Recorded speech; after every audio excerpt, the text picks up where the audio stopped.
Habari gani Mwanakeo TV, kama ni mara yako ya kwanza tafadhali subscribe na turn on notification. Karibu katika ulimwengu wa siasa. Jina langu ni Diwakeo TV.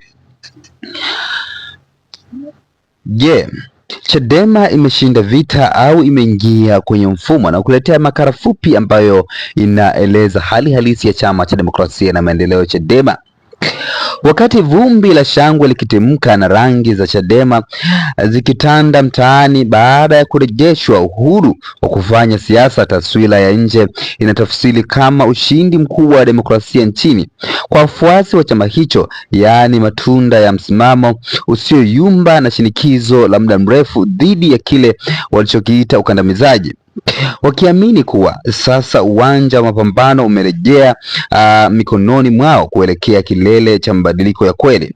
Hata hivyo, kwa jicho la ndani kabisa, hatua hiyo inaibua mjadala mzito kuhusu mtego wa maridhiano.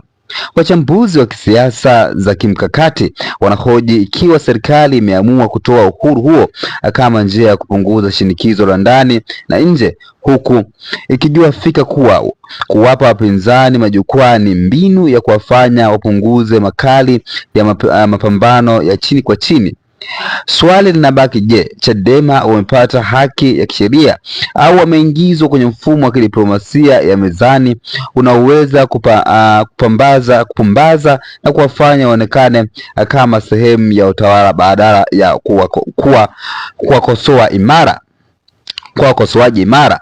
Aidha, hali hii inaweza kuifanya Chadema kwenye mtihani mkubwa na wa ukomavu wa kisiasa na sera. Kwa muda mrefu mtaji wao mkubwa ulikuwa ni malalamiko ya kuziba pumzi, lakini sasa uwanja ukiwa wazi, watatakiwa kuthibitisha kuwa wana hoja mbadala za kiuchumi na kijamii zinazoweza kumgusa mwananchi wa kawaida. Bila kisingizio cha kuzuia, Chadema inatakiwa kuonesha kama inaweza kushinda vita vya hoja dhidi ya serikali au kama itajikuta ikizama kwenye mtego huo wa kupiga kelele majukwani, huku mfumo wa utawala ukiendelea kujimarisha kwa mbinu mpya za kisasa.